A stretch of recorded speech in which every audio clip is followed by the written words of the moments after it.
दोस्तों एक बार फिर से आप सभी का बहुत बहुत स्वागत है education by Gupta YouTube channel पे। तो दोस्तों आप लोग भी हो जाइए तैयार, क्योंकि आज का जो क्लास है काफी शानदार काफी बेहतर होने वाला है। तो दोस्तों आज के इस क्लास में देखेंगे क्लास 12 हिंदी 100 मार्क्स के वीवीआई ऑब्जेक्टिव प्रश्न, जो कि आपके एग्जाम की दृष्टि से काफी महत्वपूर्ण है। दोस्तों आप लोग भी अच्छी तरह से तैयारी करके बेहतर मार्क्स लाना चाहते हैं तो वीडियो को स्किप मत करें, वीडियो को शुरू से लेकर लास्ट तक बने रहे, क्योंकि यह वीडियो आपके लिए काफी खास होने वाला, इससे लास्ट तक बन रहे। तो चलिए दोस्तों बिना देर करते इस वीडियो को शुरू करते हैं। जो भी छात्र इस वीडियो को देख रहे हैं वीडियो को शुरू से लेकर लास्ट तक बने रहे, कोशिश करें कि एक एक ऑब्जेक्टिव प्रश्न को अच्छी तरह से याद कर सके, क्योंकि इस वीडियो में जितने भी ऑब्जेक्टिव प्रश्न है काफी महत्वपूर्ण प्रश्न है, तो आप लोग अच्छी तरह से याद कर ले। तो चलिए दोस्तों सारे प्रश्न को अच्छी तरह से देखते हैं। इससे पहले आप लोग चैनल पे नए हो, चैनल पे पहली बार आए तो चैनल को सब्सक्राइब कर लीजिए, साथ में बेल आइकन उसको भी दबाए के लाओ कर ली, ताकि इसी तरह वीडियो आपको मिलता रहे सबसे पहले। तो चलिए दोस्तों एक एक करके सारे प्रश्न को देखते हैं। तो आप लोग वीडियो को लास्ट तक बने रहे। आप सभी को प्रश्न का आंसर पहले से पता है तो नीचे कमेंट बॉक्स में आप लोग आंसर कमेंट कीजिएगा। तो आपके स्क्रीन पर आपका पहला प्रश्न है, बाल कृष्ण भट्ट किस काल की रचनाकार है? दोस्तों आपसे बोर्ड परीक्षा पूछ सकता है बाल कृष्ण भट्ट किस काल की रचनाकार है? इसका जो करेक्ट आंसर है राइट आंसर ऑप्शन डी, इसका राइट आंसर है आधुनिक काल की रचनाकार है। तो एक का राइट आंसर ऑप्शन डी है। अगला प्रश्न यहाँ पे देखते दोनों प्रश्न है, उसने कहा था किस वर्ष की रचना है? दोस्तों आपसे बोर्ड परीक्षा में पूछ सकता है उसने कहा था किस वर्ष की रचना है? इसका जो करेक्ट आंसर है राइट आंसर ऑप्शन ए है 1915 की रचना है। तो दो का राइट आंसर ऑप्शन ए है। अगला प्रश्न यहाँ पे देखते तीन प्रश्न है, संपूर्ण क्रांति का नारा किसने दिया था? दोस्तों आपसे बोर्ड परीक्षा में पूछ सकता है संपूर्ण क्रांति का नारा किसने दिया था? इसका जो करेक्ट आंसर है राइट आंसर ऑप्शन बी है, जयप्रकाश नारायण ने दिया था। या आपसे एग्जाम पूछ सकता है संपूर्ण क्रांति का राइटर कौन है? तो जयप्रकाश नारायण जी है। तो तीन का राइट आंसर ऑप्शन बी है। अगला प्रश्न यहाँ पे देखते चार प्रश्न है, अर्धनारीश्वर किसकी रचना है? दोस्तों आपसे एग्जाम पूछ सकता है अर्धनारीश्वर किसकी रचना है? इसका जो करेक्ट आंसर है राइट आंसर ऑप्शन ए है, दिनकर जी की रचना है। तो चार का राइट आंसर ऑप्शन ए है। अगला प्रश्न यहाँ पे देखते पांचवा प्रश्न है, रोज कहानी की नायिका कौन है? दोस्तों आपसे एग्जाम पूछ सकता है रोज कहानी की नायिका कौन है? इसका जो करेक्ट आंसर है राइट आंसर ऑप्शन ए है, मालती। तो दोस्तों आपको सिंपली याद है कि रोज कहानी की नायिका कौन है? तो मालती है। तो पांच का राइट आंसर ऑप्शन ए है। अगला प्रश्न यहाँ पे देखते छह प्रश्न है, एक लेख और एक पद के लेखक है। आपसे एग्जाम पूछ सकता है एक लेख और एक पद की रचनाकार कौन है? तो इसका जो करेक्ट आंसर है राइट आंसर ऑप्शन सी है, भगत सिंह। तो दोस्तों सिंपली आपको याद है एक लेख और एक पद के राइटर रचनाकार कौन है? तो भगत सिंह है। तो छह का राइट आंसर ऑप्शन सी है। अगला प्रश्न यहाँ पे देखिए सातवां प्रश्न है, इनमें से कौन सी रचना जगदीश चंद्र माथुर की है? दोस्तों आपसे बोर्ड परीक्षा में पूछ सकता है इनमें से कौन सी रचना जगदीश चंद्र माथुर की है? नीचे चार ऑप्शन दिया, इसका जो करेक्ट आंसर है राइट आंसर ऑप्शन बी है, ओ सदा नीरा जगदीश चंद्र माथुर की है। तो सात का राइट आंसर ऑप्शन बी है। अगला प्रश्न यहाँ पे देखते आठवां प्रश्न है, सिपाही की माँ की रचनाकार है। आपसे बोर्ड परीक्षा में पूछ सकता है सिपाही की माँ की रचनाकार कौन है? इसका जो करेक्ट आंसर है राइट आंसर ऑप्शन डी है, मोहन राकेश। तो दोस्तों आठ का राइट आंसर ऑप्शन डी है। अगला प्रश्न यहाँ पे देखते नौवां प्रश्न है, जूठन क्या है? जूठन क्या है? नीचे चार ऑप्शन दिया, आप लोग आंसर कमेंट करके बताइए कि जूठन क्या है। इसका जो करेक्ट आंसर है राइट आंसर ऑप्शन डी है, आत्मकथा। तो नौ का राइट आंसर ऑप्शन डी है। अगला प्रश्न यहाँ पे देखिए दसवां प्रश्न है, रघुवीर साहय का जन्म स्थल कौन सा है? दोस्तों आपसे एग्जाम पूछ सकता है रघुवीर साहय का जन्म स्थल कौन सा है? इसका जो करेक्ट आंसर है राइट आंसर ऑप्शन बी है, लखनऊ। तो दोस्तों 10 का राइट आंसर ऑप्शन बी है। अगला प्रश्न यहाँ पे देखते 11वां प्रश्न है, ओम प्रकाश को किस वर्ष कथाक्रम का सम्मान दिया गया? आपसे एग्जाम पूछ सकता है ओम प्रकाश को किस वर्ष कथाक्रम का सम्मान दिया गया? इसका जो करेक्ट आंसर है राइट आंसर ऑप्शन डी है, 2000 ईस्वी में कथाक्रम का सम्मान दिया गया। तो 11 का राइट आंसर ऑप्शन डी है। अगला प्रश्न यहाँ पे देखते 12वां प्रश्न कराई कि ओम प्रकाश ने मेघदूत का नाम की नाट्य संस्था स्थापित की। यानी तो कराई कि ओम प्रकाश ने मेघदूत नाम की नाट्य संस्था स्थापित की। इसका जो करेक्ट आंसर है राइट आंसर है ऑप्शन बी इसका राइट आंसर है महाराष्ट्र में स्थापित की। सो दोस्तों अभी तक इस वीडियो को शेयर नहीं किया तो वीडियो को शेयर कर दी ताकि और भी स्टूडेंट को हेल्प मिल सके। इससे पहले का वीडियो आप लोग नहीं देखे तो आपके सामने आई बटन दिख रहा होगा, उस पर क्लिक करके और वीडियो देख सकते हैं। तो अगले प्रश्न यहाँ पे देखते 13वां प्रश्न कह रहा है कि उषा का जादू कब टूटता है। सो आपसे एग्जाम पूछ सकता है उषा का जादू कब टूटता है। इसका जो करेक्ट आंसर है राइट आंसर ऑप्शन ए है सूर्योदय के समय। यस, तो उषा का जादू कब टूटता है तो सूर्योदय के समय टूट जाता है। तो 13 का राइट आंसर ऑप्शन ए है। अगला प्रश्न यहाँ पे देखते 14वां प्रश्न है जन जन का चेहरा एक शीर्षक कविता के कवि है। सो आपसे एग्जाम पूछ सकता है जन जन का चेहरा एक शीर्षक कविता के कवि कौन है। इसका जो राइट आंसर है ऑप्शन डी, इसका राइट आंसर है गजानन माधव मुक्ति बोध। तो दोस्तों 14 का राइट आंसर ऑप्शन डी है। अगला प्रश्न यहाँ पे देखते 15वां प्रश्न है हंसते हुए मेरा अकेलापन किस विद्या के अंतर्गत आता है। सो आपसे एग्जाम पूछ सकता है हंसते हुए मेरा अकेलापन किस विद्या के अंतर्गत आता है। इसका जो करेक्ट आंसर है राइट आंसर ऑप्शन ए है डायरी के अंतर्गत आता है। तो 15 का राइट आंसर ऑप्शन ए है। सो दोस्तों अभी तक आप लोग टेलीग्राम चैनल से नहीं जुड़े हैं तो जाके जल्दी से जुड़ जाए, जिसका लिंक वीडियो के नीचे दे दिए। या आपको टेलीग्राम पे जाना, आपको सर्च करना एजुकेशन बाय गुप्ता जी, वहाँ पे आ जाएगा और आप लोग आसानी से जुड़ सकते हैं। तो अगले प्रश्न यहाँ पे देखते जो 16वां प्रश्न कह रहा है कि हंसते हुए मेरा अकेलापन के लेखक कौन है। सो आपसे एग्जाम पूछ सकता है हंसते हुए मेरा अकेलापन के लेखक कौन है। तो इसका जो करेक्ट आंसर है राइट आंसर ऑप्शन ए, इसका राइट आंसर है मल्लज जी। तो दोस्तों 16 का राइट आंसर ऑप्शन ए है। अगला प्रश्न यहाँ पे देखिए 17वां प्रश्न है अधिनायक शीर्षक कविता के कवि है। सो आपसे एग्जाम पूछ सकता है अधिनायक शीर्षक कविता के कवि कौन है। तो नीचे 4 ऑप्शन दिया है, सभी ऑप्शन को ध्यानपूर्वक देखिए, उसके बाद ही आंसर कमेंट कीजिएगा। इसका जो करेक्ट आंसर है राइट आंसर ऑप्शन ए है रघुवीर सहाय। तो दोस्तों 17 का राइट आंसर ऑप्शन ए है। अगला प्रश्न यहाँ पे देखते 18वां प्रश्न है मल्लज का पूरा नाम है। मल्लज का पूरा नाम क्या है। इसका जो करेक्ट आंसर है राइट आंसर ऑप्शन ए है भरत जी श्रीवास्तव। यस, तो मल्लज जी का पूरा नाम क्या है तो भरत जी श्रीवास्तव। तो 18 का राइट आंसर ऑप्शन ए है। अगला प्रश्न यहाँ पे देखते 19वां प्रश्न है अधिनायक शीर्षक कविता किस काव्य संग्रह से ली गई है। सो दोस्तों आपसे एग्जाम पूछ सकता है अधिनायक शीर्षक कविता किस काव्य संग्रह से ली गई है। इसका जो करेक्ट आंसर है राइट आंसर ऑप्शन सी है आत्महत्या के विरोध से ली गई है। तो 19 का राइट आंसर ऑप्शन सी है। अगला प्रश्न यहाँ पे देखिए 20वां प्रश्न है तिरिच है। तिरिच है, इसका जो करेक्ट आंसर है राइट आंसर ऑप्शन सी है एक विषैला और भयानक जंतु। यस, तो तिरिच क्या है तो एक विषैला और भयानक जंतु है। तो 20 का राइट आंसर ऑप्शन सी है। सो स्टूडेंट अभी तक इस वीडियो को लाइक नहीं किए तो लाइक जरूर कर दे और साथ ही इस वीडियो को शेयर कर दीजिए ताकि और भी स्टूडेंट को हेल्प मिल सके। सो आप लोग चैनल पे नए हो, चैनल पे पहली बार आए हैं तो चैनल को सब्सक्राइब कर लीजिए ताकि इसी तरह की वीडियो आपको मिलता रहे सबसे पहले। तो अगले प्रश्न यहाँ पे देखते 21वां प्रश्न काफी महत्वपूर्ण प्रश्न करा है कि अधिनायक शीर्षक कविता है। अधिनायक शीर्षक कविता है। इसका जो करेक्ट आंसर है राइट आंसर ऑप्शन बी है एक व्यंग्य कविता है। तो 21 का राइट आंसर ऑप्शन बी है। जितने भी प्रश्न काफी महत्वपूर्ण प्रश्न है तो आप लोग सही प्रश्न को याद कर लीजिए ताकि आपका तैयारी बेहतर हो सके। बोर्ड एग्जाम में कहीं से प्रश्न पूछे उसका जवाब आप लोग आसानी से दे सके। तो अगले प्रश्न यहाँ पे देखते 22वां प्रश्न है तिरिच शीर्षक कहानी में तिरिच किसका प्रतीक है। सो आपसे एग्जाम पूछ सकता है तिरिच शीर्षक कहानी में तिरिच किसका प्रतीक है। इसका जो करेक्ट आंसर है राइट आंसर ऑप्शन ए है समाज में व्यापक विकृति का जो कि प्रतीक है। तो 22 का राइट आंसर ऑप्शन ए है। अगला प्रश्न यहाँ पे देखिए 23वां प्रश्न है अष्टछाप में किस प्रकार के कवि सम्मिलित थे। सो आपसे एग्जाम पूछ सकता है अष्टछाप में किस प्रकार के कवि सम्मिलित थे।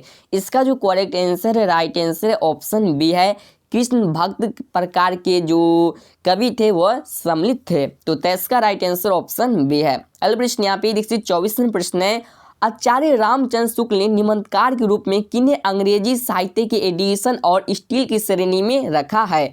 इसका जो करेक्ट आंसर है राइट आंसर ऑप्शन सी है बालकृष्ण भट्ट को रखा है। तो 24 का राइट आंसर ऑप्शन सी है।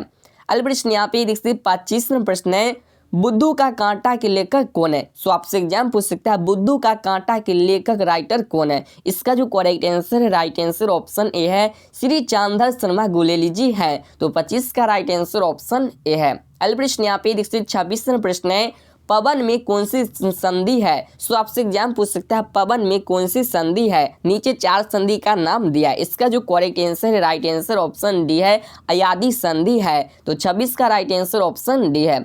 अगला प्रश्न यहाँ पे देखिए 27वां प्रश्न है, कठिन परिश्रम करने वाले के लिए कौन सा मुहावरा प्रयुक्त होता है। सो आपसे एग्जाम पूछ सकता है कठिन परिश्रम करने वाले के लिए कौन सा मुहावरा प्रयुक्त होता है। इसका जो करेक्ट आंसर है, राइट आंसर है ऑप्शन 20 का राइट आंसर है, कुल्लू का बैल। यस, तो कठिन परिश्रम करने वाले के लिए कौन सा मुहावरा प्रयुक्त होता है, तो कुल्लू का बैल प्रयुक्त होता है। तो 27 का राइट आंसर ऑप्शन बी है।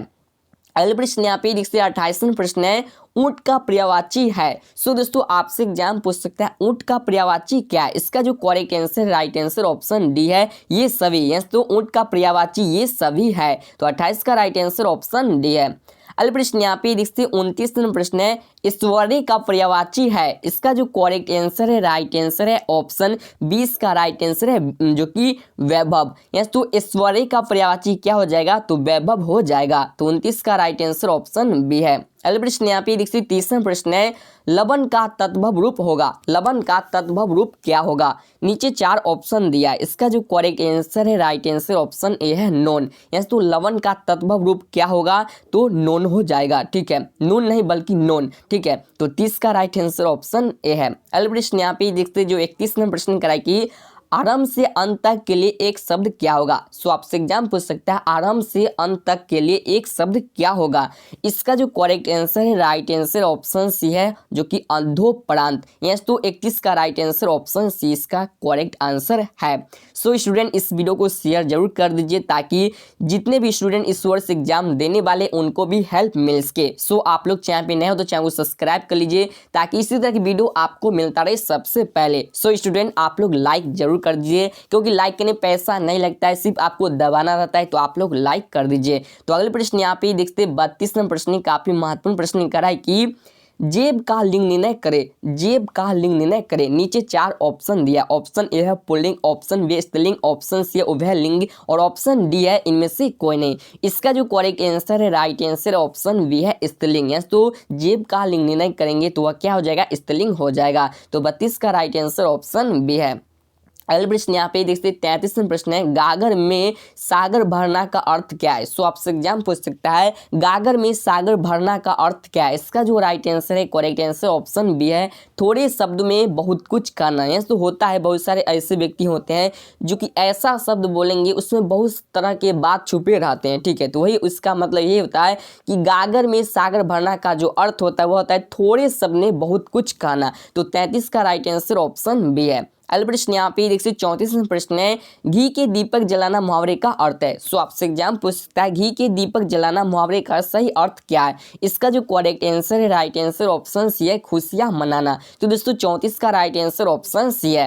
अगले प्रश्न यहाँ पे देखिए 35वां प्रश्न है, खांसी का तद्भव शब्द है। खांसी का तद्भव शब्द क्या है। इसका जो राइट आंसर है ऑप्शन बी है, काश। यस, तो खांसी का तद्भव शब्द क्या है, तो काश है। 35 का राइट आंसर ऑप्शन बी है। अगले प्रश्न यहाँ पे देखिए 36वां प्रश्न है, कमर कसना मुहावरे का सही अर्थ बताइए। तो कराए कि कमर कसना मुहावरे का राइट अर्थ क्या है। इसका जो करेक्ट आंसर है, राइट आंसर ऑप्शन सी है, दिदे निश्चित करना। तो दोस्तों 36 का राइट आंसर ऑप्शन सी है। अगले प्रश्न यहाँ पे देखिए 37वां प्रश्न है, खून खोलना का अर्थ क्या है। खून खोलना का क्या अर्थ है। इसका जो करेक्ट आंसर है, राइट आंसर ऑप्शन सी है, बहुत गुस्सा होना। 37 का राइट आंसर ऑप्शन सी है। जो भी स्टूडेंट इस वीडियो को देख रहे हैं आप लोग अपना आंसर जरूर कमेंट कीजिएगा, इससे आप ही को फायदा है। ठीक है, प्रयास होगा। ठीक है, अगले प्रश्न यहाँ पे देखते जो 38वां प्रश्न करें कि पत्र का तद्भव रूप है। पत्र का तद्भव रूप क्या है। जल्दी से बताइए इसका राइट आंसर क्या होगा। अगर आप कमेंट आंसर करते हैं तो आपको अभ्यास होगा, प्रयास होगा और आप एग्जाम में आसानी से प्रश्न को पढ़िएगा, ऑप्शन देखिएगा और गोला कर लीजिएगा। इसका जो करेक्ट आंसर है, राइट आंसर है ऑप्शन डी इसका राइट आंसर है, पत्ता। यस, तो पत्र का तद्भव रूप क्या है, तो पत्ता। 38 का राइट आंसर ऑप्शन डी है। अगले प्रश्न यहाँ पे देखते 39वां प्रश्न है, चिकना घरा होना मुहावरे किस अर्थ में प्रयोग किया जाता है। सो आपसे एग्जाम पूछ सकता है चिकना घरा होना मुहावरे किस अर्थ में यूज किया जाता है। इसका जो करेक्ट आंसर है, राइट आंसर ऑप्शन सी है, किसी बात का प्रभाव न हो। तो 239 का राइट आंसर ऑप्शन सी है। अगले प्रश्न यहाँ पे देखिए 40वां प्रश्न है, मदन सलाहकार किसका पर्यायवाची है? सो आपसे एग्जाम पूछ सकता है मदन सलाहकार किसका पर्यायवाची है? इसका जो करेक्ट आंसर है, राइट आंसर ऑप्शन सी है, कोयल का पर्यायवाची है। तो दोस्तों 40 का राइट आंसर ऑप्शन सी है। अगला प्रश्न यहाँ पे 141वां प्रश्न है, झुकाव का लिंग निर्णय करे, झुकाव का लिंग निर्णय करे। इसका जो राइट आंसर है ऑप्शन ए, इसका राइट आंसर पुल्लिंग है। तो 41 का राइट आंसर ऑप्शन ए है। अगला प्रश्न यहाँ पे 132वां प्रश्न है, बादल का तत्सम शब्द होगा, बादल का तत्सम शब्द क्या होगा? इसका जो करेक्ट आंसर है, राइट आंसर ऑप्शन सी है, घन। तो दोस्तों 42 का राइट आंसर ऑप्शन सी है। अगला प्रश्न यहाँ पे 143वां प्रश्न है, निर्गुण का संधि विच्छेद है, निर्गुण का संधि विच्छेद क्या है? इसका जो राइट आंसर है ऑप्शन ए, इसका राइट आंसर है नि प्लस गुण। यस तो 43 का राइट आंसर ऑप्शन ए है। अगला प्रश्न यहाँ पे 144वां प्रश्न है, चिराग तले अंधेरा होना का अर्थ क्या है? चिराग तले अंधेरा होना का अर्थ क्या है? इसका जो करेक्ट आंसर है, राइट आंसर ऑप्शन सी, इसका राइट आंसर है अपना दोष खुद को न दिखाई पड़ना। तो दोस्तों 44 का राइट आंसर ऑप्शन सी है। अगला प्रश्न यहाँ पे 45वां प्रश्न है, इनमें से किस शब्द में क्रमधारी समास नहीं है? यह तो कराए कि ये जो चारों शब्द दिया इसमें कौन सा ऐसा शब्द है जिसमें क्रमधारी समास नहीं है? इसका जो करेक्ट आंसर है, राइट आंसर ऑप्शन ए है, भारतवासी। तो दोस्तों 45 का राइट आंसर ऑप्शन ए है। अगला प्रश्न यहाँ पे 46वां प्रश्न है, इस समास में पहला पद संख्यावाचक होता है, यानी कराए कि इस समास में पहला पद संख्यावाचक होता है। सिंपली आप समझ जाएगी कहा है कि किस समास में पहला पद संख्यावाचक होता है। इसका जो करेक्ट आंसर है, राइट आंसर है ऑप्शन बी है, द्विगु समास में पहला पद जो कि संख्यावाचक होता है। तो 46 का राइट आंसर ऑप्शन बी है। अगला प्रश्न यहाँ पे 47वां प्रश्न है, पवित्र का सही संधि विच्छेद क्या होगा? सो आपसे एग्जाम पूछ सकता है पवित्र का सही संधि विच्छेद क्या होगा? इसका जो राइट आंसर है ऑप्शन बी है, पो प्लस इत्र। यहाँ तो 47 का राइट आंसर ऑप्शन बी है। अगला प्रश्न यहाँ पे 48वां प्रश्न है, छत का लिंग निर्णय करे। तो इसका जो राइट आंसर है ऑप्शन 20 का राइट आंसर है स्त्रीलिंग। तो छत का लिंग निर्णय करेंगे तो वह स्त्रीलिंग हो जाएगा। 48 का राइट आंसर ऑप्शन बी है। अगला प्रश्न यहाँ पे 49वां प्रश्न है, अध्ययन में कौन सी संधि है? अध्ययन में कौन सी संधि है? तो नीचे 4 संधि का नाम दिया है जो कि आप लोग स्क्रीन पे यहाँ पे देख सकते हैं। इसका जो करेक्ट आंसर है, राइट आंसर ऑप्शन डी है, यन संधि है। तो 49 का राइट आंसर ऑप्शन डी है। अगला प्रश्न यहाँ पे 50वां प्रश्न है, किरण का पर्यायवाची है, किरण का पर्यायवाची क्या है? इसका जो करेक्ट आंसर है, राइट आंसर है ऑप्शन डी, इसका राइट आंसर ये सभी है। तो किरण का पर्यायवाची क्या होगा? तो ये सभी हो जाएगा इसका पर्यायवाची। तो 50 का राइट आंसर ऑप्शन डी है। तो दोस्तों आपको बता दें इस क्लास में क्लास 12 हिंदी 100 मार्क्स के वीवीआई प्रश्न कुल 50 थे। तो पहले से आपको कितने प्रश्न याद थे सही से नीचे कॉमेंट करें। वीडियो आपको कैसा लगा ये भी नीचे कॉमेंट करें। उम्मीद करती है वीडियो आपको अच्छा लगा हो, पसंद है तो वीडियो को एक लाइक कर दीजिए, साथ ही इस वीडियो को शेयर कर दीजिए ताकि और भी स्टूडेंट को हेल्प मिल सके। सो आप लोग चैनल पे नए हो तो चैनल को सब्सक्राइब कर ले ताकि इसी तरह की वीडियो आपको मिलता रहे सबसे पहले। दोस्तों आपको बता दें इस वीडियो में कुल यहाँ पे 50 प्रश्न का सोल्यूशन किए हैं। अगले वीडियो में फिर 51 से चालू करेंगे क्योंकि वीडियो काफी लंबा हो गया है। तो आप लोग लास्ट तक देखिए, इसके लिए धन्यवाद। ठीक है, अच्छा लगा हो तो लाइक कर दीजिएगा, चैनल पे नए हो चैनल को सब्सक्राइब कर लीजिएगा और इसको शेयर कर दीजिए ताकि जो भी छात्र इस वर्ष एग्जाम देने वाले हैं उनको भी हेल्प मिल सके। सो स्टूडेंट आप लोग कमेंट करके बताइए कि आपको कौन से सब्जेक्ट के ऊपर वीडियो चाहिए ताकि उसके ऊपर भी वीडियो मिल सके। तो चलिए दोस्तों फिर मिलेंगे किसी और वीडियो के साथ, तब तक के लिए जय हिंद।